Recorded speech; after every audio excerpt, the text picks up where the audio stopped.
What is up, all you beautiful people? It is I, AkemiTCG, back here with a brand new video. Before I start this video, I'd like to say a couple of things. Now that that's out of the way, Yu-Gi-Oh is expensive. You're spending an arm and a leg, triple tactics talent, forbidden droplet, lightning storms, etc. The decks can just get super expensive, and I completely understand that it is not within a lot of people's budgets. However, if you want to be able to compete against the meta, even at least at a slimmest chance, I've compiled together 5. That's right, 5 decks with sample deck lists under 50 bucks initially that can help you compete against the meta. Or if you're just trying to get into Yu-Gi-Oh and you don't want to spend an arm and a leg, I got you too. Let's do it.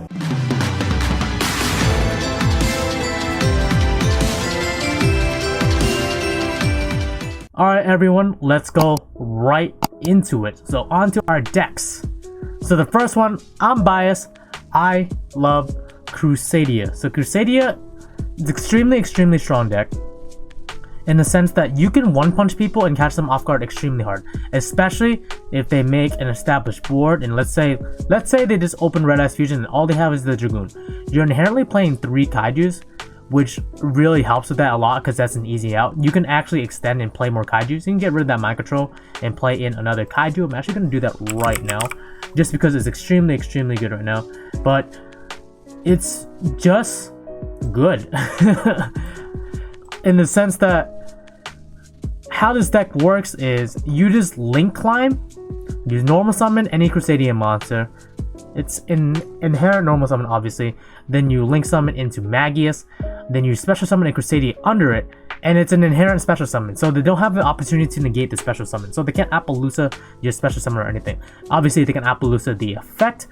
However, if you just climb into, let's say, even Regulex, and your opponent has a monster in the wrong zone, you can just run over that monster in that zone. So it's really strong.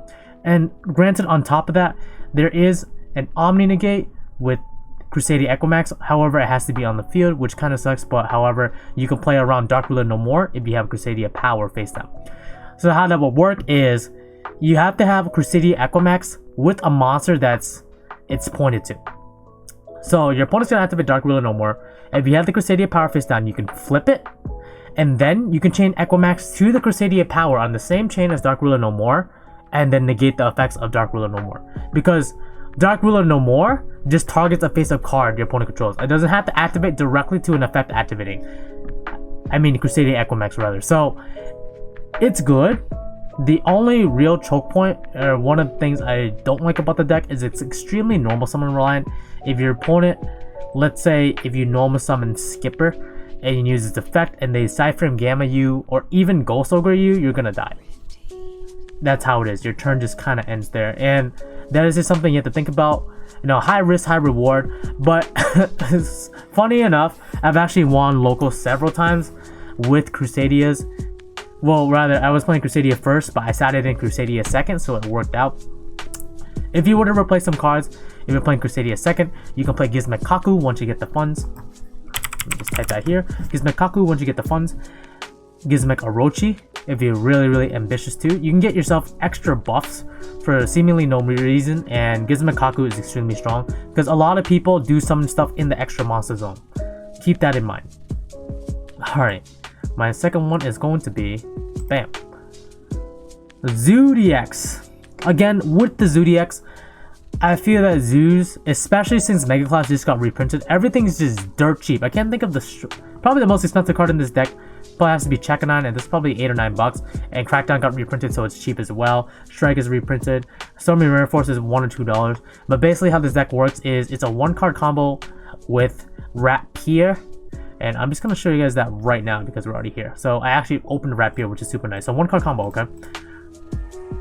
I always want to show you guys this because it's extremely important to explain why I really like Zoos as a deck, and also it also explains why Zoodiac Dogmatica is so good right now. So you're gonna summon Rapier and get rid of Ramram. This is super important. You have to get rid of Ramram. Ramram has to be in the graveyard. You're gonna summon Chekka9. Chekka9 is gonna revive your Ramram. And at locals, I actually went X1 with Zoodiacs, pure Zoos too, at 1.2, which is super cool. And after this, you're going to summon Dryden on top of Chekka9. You can't summon it on top of Ramram because you summoned it off of Chekka9. you're gonna use Trident. You're gonna pop your Ram. Yeah, and use Ram's effect. You're summon back your Chakanine. Because you already detached for costs, and as long as you have a valid target, you're good. Afterwards, you're gonna overlay Tiger Mortar onto your Trident. Then, you unuse Trident's effect. Detach, attach, back to Chakanine. You're gonna put. Actually, really doesn't matter here. Doesn't matter. You can put Trident under it if you really want to. Because what you're gonna do is detach it for costs, and you can just grab your Trident back anyway. So it really doesn't matter what you grab there. And then bam, one card into Megaclops. One card Rapier into Megaclops. You can do this with Tenki as well, because Tenki grabs Rapier. Unfortunately, you cannot do it with Barrage, because Rapier has to be, I believe, normal summon, so you cannot use Rapier's effect if it was special summon off of Barrage. It has to be normal summon. And then now you just wall up, set your cards, pray they don't have Harpy's Feather Duster, and pray they don't have an out to this, because this is straight up unaffected by monster effects. A lot of decks simply do not have an out to this card. The closest out I can see that's main decked a lot is Triple Tactics Talent, but in this case you're not going to play any monster effects besides the Valor, and if you want to play it super safe, you can just choose not to play Valor and just rely on these 3 cards instead. So it's pretty neat. That's why I like this deck. And replacements, you can obviously replace cards with like Ash and whatnot, and the Dogma version is extremely good. However, the fallback is you're not playing as many traps in the Dogma version, so you have to pick your battles there. You really have to pick your battles there, because some decks simply lose the heavy trap control, like especially with Storming Mirror Force. Nobody sees this card coming, and it's really good. 3, Tenyi. Oh man, I love this deck. Tenyi is fantastic.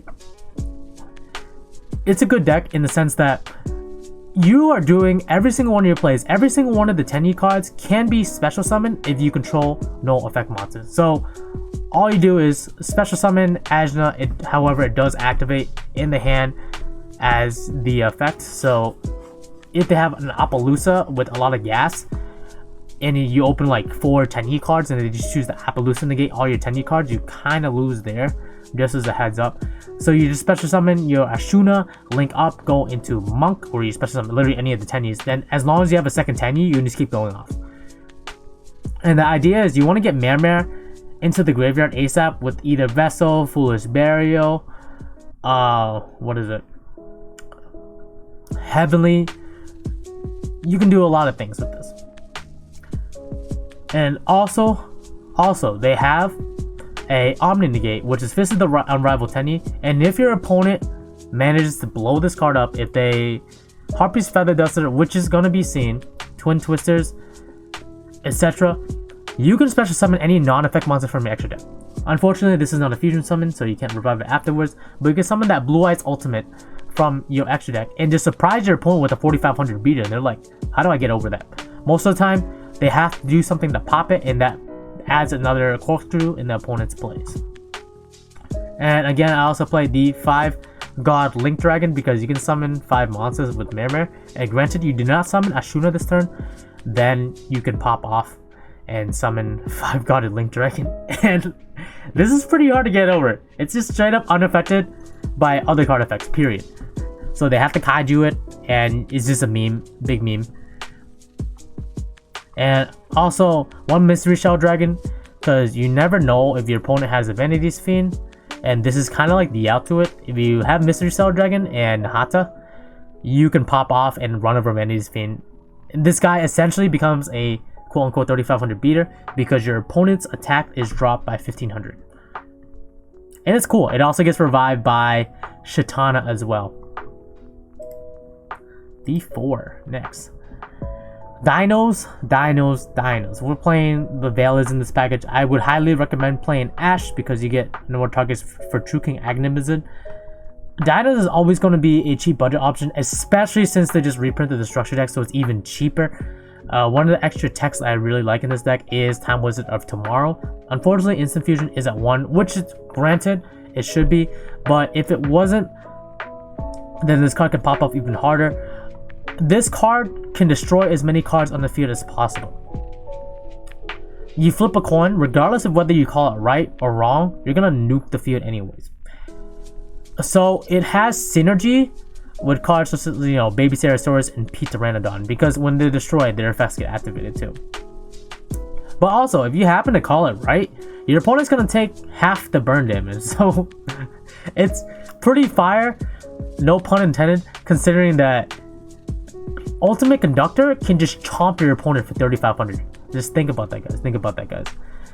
Set rotation for the diagram plays if you want to choke your opponent out.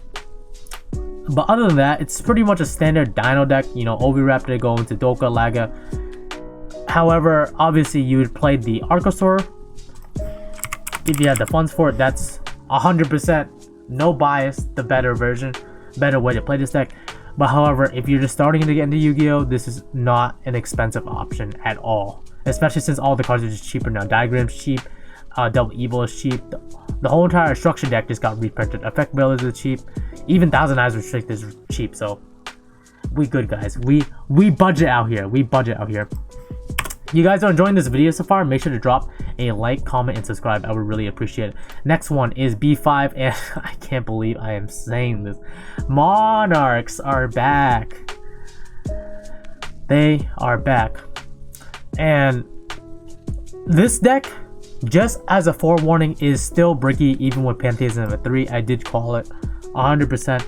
And it's just because there is no card that lets you free search Monarchs. By free search, I mean like activate and search for a Monarch. Oh my god, guys, I'm so bad. I didn't put Rhoda. Guys. I didn't put Rhoda. I'm bad. You could get away with one Erupt depending on how hard you want to play it. You could hard draw it as well. But let's just put it at 1. Because you just want to search with this anyways. And when you have an established board, the Monarchs Erupt can pop off really, really hard. You can also play Skill Drain as well, but Pantheism can get rid of Monarchs Erupt as fodder. But anyways, Monarchs, extremely oppressive. A lot of decks just cannot get over Vanity's Fiend, period. They just can't get over this card. It's not a special summon. You can't Moonlit Chill it. You can't Valor it, because Valor has to be an opponent's turn. They have to Imperms it. And if you have March of the Monarchs, they can't Imperm it. So it's really cool. It's super cheese. I'm playing the Gammas just in case, because Gamma does a lot of good things for you right now in this format, especially if you're going second.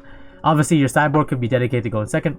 You're not playing an extra deck because Domain locks you out of your extra deck, but this is super fun, super cheese. We're gonna do a little bit of testing and see if we get the okay. This is brick here because we didn't draw a big Monarch. All right, this is pretty good. That's pretty good. Let's get that tenacity, get that gas going. Pretty much have exactly everything we need for this one. The prime Monarchs that we can set up for our next plays. Rhoda, we're gonna grab our Idea because we don't really want to draw off of Pantheism, because we're probably gonna draw off of Pantheism. Knowing my luck, live here. Bam. Get rid of this. Draw 2. Oh, we get Erupt. Oh, this is so good, so good. So praying they don't got that negate. So we already have Domain in hand. We can get, let's see. So we have Idea in hand, or Aether, so we can get the Monarch Stone forth. And then Idea, normal summon here.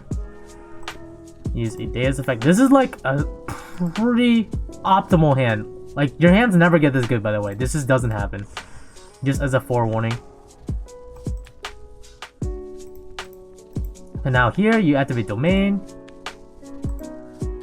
Activate Domain. Reduce your monster's level by 2. This is actually really dumb easy to play too. Super easy. Just summon stuff and then tribute stuff. Summon that. Use Idea. And then this. What you would do is you would use Idea, Chainlink 1, and this Chainlink 2. Or vice versa. Because this does send cards from the deck to the graveyard as an effect, so you could get Ash. You can do this Chainlink 2 and then this Chainlink 1. And with that, you'll be able to rip a card out of your opponent's hand, which is pretty fire. And now you have an interruption. You can tribute one of the cards on their turn because you do have a Tenacity in the graveyard, so you can banish off it for Ether. And also, it's a skill drain, and your opponent can use the extra deck, so a fire. And if they have a Harpy's Feather Duster, you kind of die here, just a heads up. And you think that was it for the video? I got a 6-1 extra deck for you guys. So I really like zombies. I played against them a lot, and I'm like, I hate Zombie Road. I started to play the deck a little bit, and this is a really cheap budget deck. Probably slightly more expensive than others because this deck hasn't been reprinted ever, not to my knowledge. The Vampire Sucker's cheap, and basically you want to get Zombie Road in the field and get this in the graveyard. So during the standby phase, you can keep summoning this guy back, and it keeps going, man. It keeps going. So one thing I would like to add is you can play the Jackal Bolin. Take out one of them Phantasmas for that, and that card's really cheap as well. A couple of noteworthy cards here. I'm playing Phantasme because it's really good in the sense that you want to be able to draw cards and fix your hand, because sometimes your hands won't be that optimal. You kind of don't want to see Balderog in your hand. You just kind of want to pitch it off to the graveyard, at least to my knowledge you do, because I haven't played with this deck way too much. So excuse me. You can also play Trade-In as well, since we are maining the Lava Golems for the Dragoon plays. Super Poly is going to be extremely good. Obviously, you're going to play Drago Stapelia, Starving Venom. Drago Stapelia is slightly better. Starving Venom.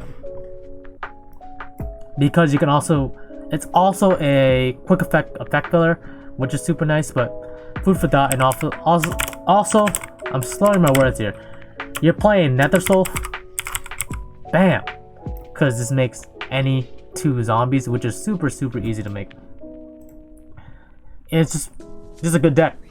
I like it. You can lock your opponent out of summoning monsters, period, with Rivalry, unless they're playing zombies. But with this hard lock, your opponent just loses to straight cheese. Unfortunately, you do have to hard draw the Rivalry. But, I mean, if you got it, you got it. It's happened to me quite a few times, and I couldn't get out of the lock. Anyways, that is it for the video. Hope y'all learned something from this video. If you're new to the channel, make sure to drop a like, comment, and subscribe.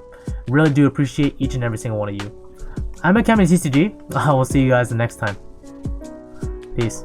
The world ends now.